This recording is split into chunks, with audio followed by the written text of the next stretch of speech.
Tapi beliau ni, pada zaman beliau tidak tolak kemodenan. Maksudnya di pondok dia, Dairatul Ma'arif Wataniyah tu, beliau buat kelas secara nizami, dan pelajar-pelajar yang masuk ke kelas nizami ni ada pakaian seragamnya macam sekolah Arab. Pakai seluar, pakai baju kemeja, bersongkok hitam. Lepas tu pakai meja, pakai whiteboard, Jadi benda-benda begini kalau di madrasah, di pondok zaman tu sangat ditentang. Kaum moden lah tu atau kaum muda lah tu. Jadi katakan pernah tengok tak? Mak pernah tengok cerita Sang Pencerah? Pernah. Yang mana madrasahnya ada meja. Ini semua kafir punya kayak gitu. Itulah pemikiran kaum tua zaman tu. Kalau penonton boleh tengok filem tu boleh faham lah. Yang Kiai Ahmad Dahlan, pengasas Muhammadiyah tu. Main biola. Iya. Jadi di sini Syekh Abdullah Fahim ni ditempelak juga oleh sama-sama ulama kaum tua. Nah, apa guna alat-alat orang British penjajah? Ya kita kira gitu. Sebab bagi tahu tadi betapa bencinya ulama kita ke penjajah dulu. Sampai semua, jangan kata pakaian, alat-alat dia pun tak boleh. Meja, kerusi, mengaji kena duduk bersela. Tak boleh pakai kerusi. Ni kapir buah. Sudah. Meja pun tak boleh, kena pakai rehal. Orang sampai begitu, Mak. Tapi Syekh Abdullah Fahim, dia tak boleh terima pemikiran seperti itu. Apa salahnya dengan kerusi? Apa salahnya dengan meja? Apa salahnya dengan whiteboard? Nah, apa salahnya dengan bangunan-bangunan yang kukuh? Nah, bukan mesti kena buat balai yang dhaif. Tidak. Jadi beliau ni Syekh Abdullah Fahim ni walaupun dia kaum tua, tapi bukan seperti kaum tua di zaman dia. Nah, beliau melihat kemodenan, maknanya kemajuan dari segi hadarah, dari segi ekonomi, pembangunan itu mesti untuk umat Islam ni, terutama untuk institusi pengajian pondok. Jadi dia kata apa yang digagas oleh Syekh Abdullah Fahim ni, yang dibawa, yang dicuba untuk diterap oleh Pak Allah ketika mana dia jadi Perdana Menteri dengan Islam Hadari itu, sebenarnya untuk ke arah Islam Madinah. Sebab tidak dikatakan Madinah kalau tidak membangun dan tidak maju dari segi thaqafah dan hadarah. Jadi oleh kerana kita sudah punya thaqafah, sudah punya ilmu tak saya cakap lah. Kita kalau di Mesir, selain pada Arab, percetakan matba'ah Mustafa Babil Halabi, itu selain pada bahasa Arab, bahasa Melayu kita lah, kitab-kitab Jawi ni. Maknanya kita punya thaqafah tentang ilmu agama ni sangat hebat. Tapi kenapa kita mundur? Tidak seperti zaman kegemilangan dulu. Nah, jadi mesti kena maju dari segi thaqafah dan hadarah sekali. Pembangunan zahiriah ni, ekonomi, pembangunan dan sebagainya. Barulah kita jadi umat yang mutamadin. Itu yang disebut oleh Pak Allah. Jadi saya kata, ini sama dengan Kiai Sa'id Sirat punya ceramah-ceramah beliau. Jadi oleh kerana sama pada matlamat, pemahaman. Nah, jadi kalau kita buka dalam kitab Syekh Abdullah Fahim, Al-Iqaz tu pun memang disebut fa innal watan ni, kerana bahawasanya tanah air ni ummus saqilah dia panggil. Ummus saqilah, ibu yang berat bebanannya. Dan hendaklah kamu membangun pertukangan, disebutlah kitab tu, kilang-kilang dan madrasah-madrasah, sekolah-sekolah. Ini pemikiran Syekh Abdullah Fahim ni, macam mana untuk kita mengisikan kemerdekaan. Jadi Syekh Abdullah Fahim, kembali cerita persoalan mak tanya tadi dah. Atas satu qaul yang rajih, yang kuat lah, beliau ni mualak di Mekah. Lahir di Mekah. Ada juga pendapat yang mengatakan dia lahir di Jawi, di tanah Melayu, tapi kecil-kecil, bayi lagi dibawa oleh ayah dia Haji Ibrahim tu ke Mekah Al-Mukarramah. Artinya membesar di Mekah jugalah. Baik. Tapi kalau di atas satu qaul yang kuat, ahli sejarah sebut, memang beliau ni mualak di Mekah, lahir di Mekah, membesar di Mekah, dan kurang fasih bercakap Melayu. Sehingga dikatakan bila dia pulang ke tanah air, Syekh Abdul Fahim ni terpaksa kena belajar balik bahasa Melayu. Kerana membesarnya di Mekah. Dan masa di Mekah itulah beliau sezaman dengan seperguruan dengan Kiai Hashim Asy'ari tadi yang di Indonesia tadi. Jadi walaupun beliau sejak daripada lahir terpisah daripada tanah air dan balik pulang ke tanah air, beliau tidak orang panggil apa? Aku orang mengaji di Mekah lama. Aku lahir di Mekah. Aku kena bawa kehebatan Arab. Tidak gitu dia. Tak jadi terpaling Arab. Tidak jadi terpaling Arab.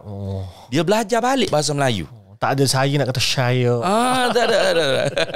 Macam kita tak pernah pergi ke Amerika pun, tapi ayu bika. Ya. Mudah terpengaruh. Dia tidak. Dia belajar balik untuk fasih bahasa Melayu dan dikenali dengan orang yang sangat cinta kepada bangsa.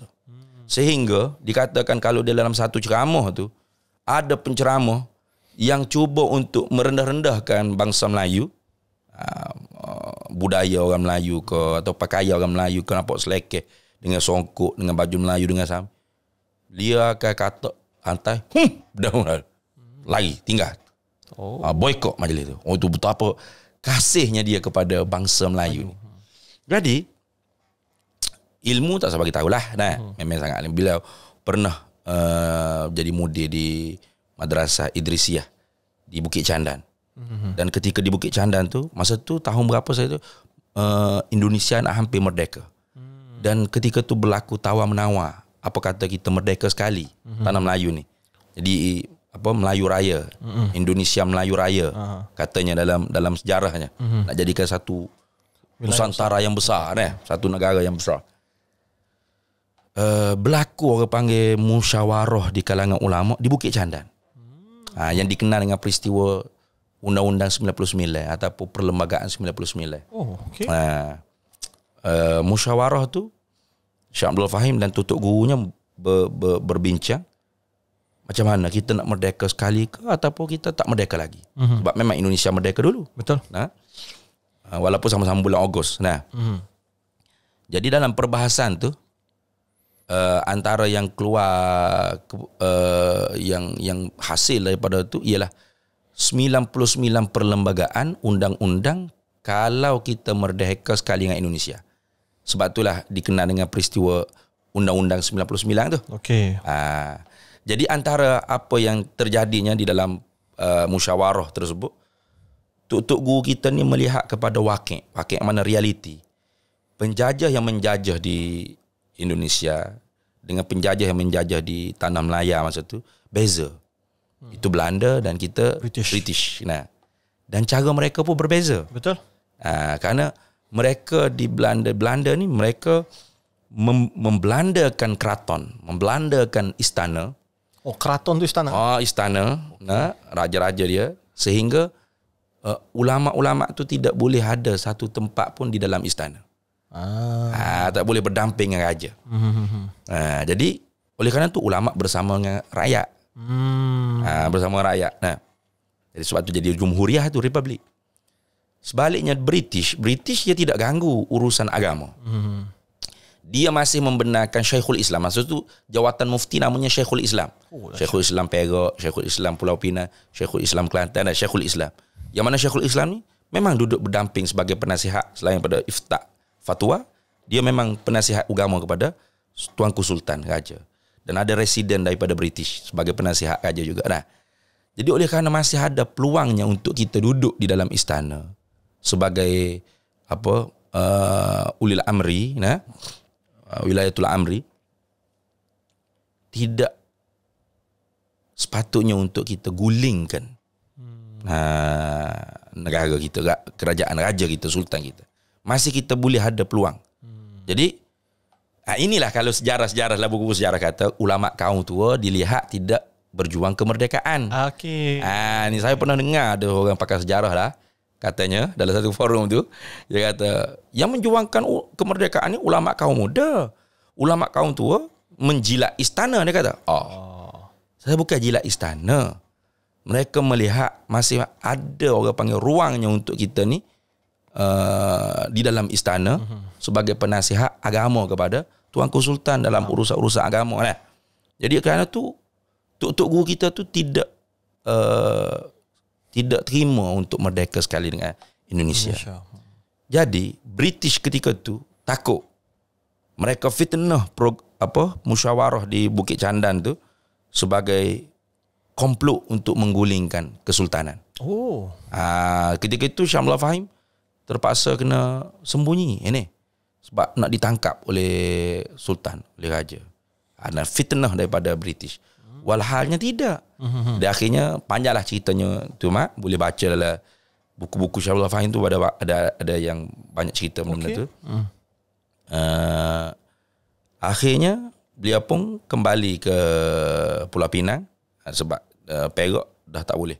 Jadi macam satu bahaya untuk Shah Amadullah Fahim sebab ini komplot untuk guling kerajaan. Untuk republik negara. Tak nak ada kesultanan.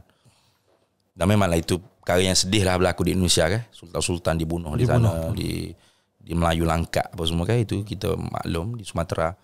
Jadi rupa-rupanya tidak.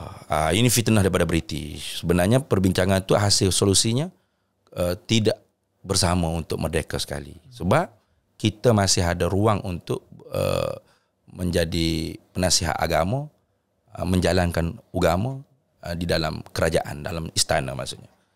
Jadi Shah Amadullah Fahim ni pulang ke Penang, ke Dairatul Ma'arif Wataniyah, di pondok dia sendiri. Dan di situlah pendek ceritanya, Mak, Tunku Abdul Rahman ni kan anak sultan, anak raja. Dan dia ni orang yang sultan, kerabat raja. Dia diharapkan sebagai seorang pemimpin lah yang untuk merdeka tanah Melayu ni.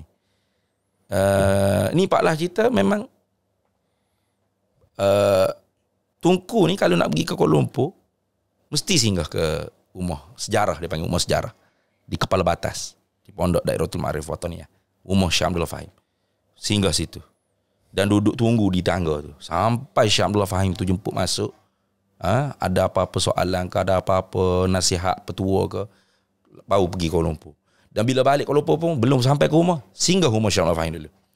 Jadi yang selalu disebut-sebut dalam buku-buku sejarah, Shah Amadullah Fahim ni jasanya menentukan tarikh kemerdekaan. Alah, satu tu ya, menentukan tarikh kemerdekaan ya. Sebenarnya kalau kita baca betul-betul macam mana proses untuk kemerdekaan tu, daripada A sampai Z, sampai nama Malaysia ni berubah daripada tanah Melayu, tanah Melaya kepada Malaysia, tak lepas daripada ulama, irsyadul ulama, petunjuk daripada ulama, terutama Shah Amadullah Fahim tu. Kita ambil 5 je lah.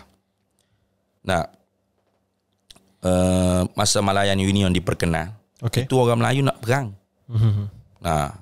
Tok Guru Haji Abdul Rahman Merbuk tu sudah ada syair-syair untuk kobarkan semangat orang Melayu muda-muda kita ni perang dengan British, perang lagi, tumpah darah lagi.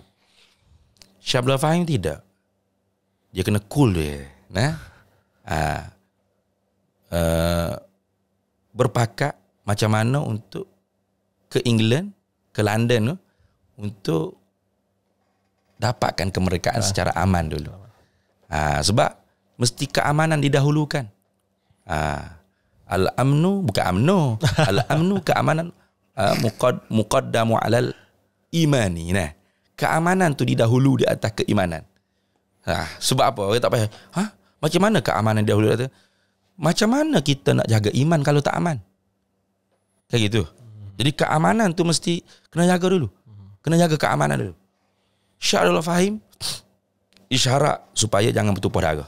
Satu, dahulukan keamanan. Naik ke negara England sana tu, London sana tu, untuk bincang bagaimana nak dapat kemerdekaan. Tunku Abdul Rahman kata, macam mana nak pergi? Kita bukan orang kaya. Belanja mahal. Siapa yang bagi cadangan untuk kutip derma? Ini Shah Amadullah Fahim. Kalau orang tak percaya kita nak kutip derma ni untuk ke sana, untuk ke London untuk dapat kemerdekaan, anak saya Tok Guru Haji Ahmad Badawi sebagai saksi. Sebab biasalah Tunku Abdul Rahman ni bukan orang ulama. Nah, mesti siqah tu. Anak dipercaya, betul. Nah, ada Tok Guru duduk tepi, percayalah tu. Jadi minta derma pun isyarat daripada Tok Guru. Dan bila dah cukup dah duit nak pergi, ini saya buat rengkah-rengkah ya. Nak pergi naik flight, kapal terbang, pesawat. Syah Mufahim kata jangan. Jangan. Pergi dengan kapal layar. Dia lambat masa nak sampai. Kapal laut ya? Kapal laut. Pergi dengan kapal laut. Kenapa? Supaya lambat untuk sampai ke sana. Ke London. Balik nanti, pulang nanti dengan pesawat. Biar cepat-cepat. Pasal apa tu Guru? Pasal apa tu? Mesti nak kena cepat. Baik pergi cepat, balik pun cepat. Dia kata jangan. Gitu biar lambat supaya di atas kapal laut itulah wakil-wakil daripada India pun ada, hakim penggubah undang-undang pun ada untuk bincang bagaimanakah undang-undang yang kita nak tubuhkan untuk kemerdekaan.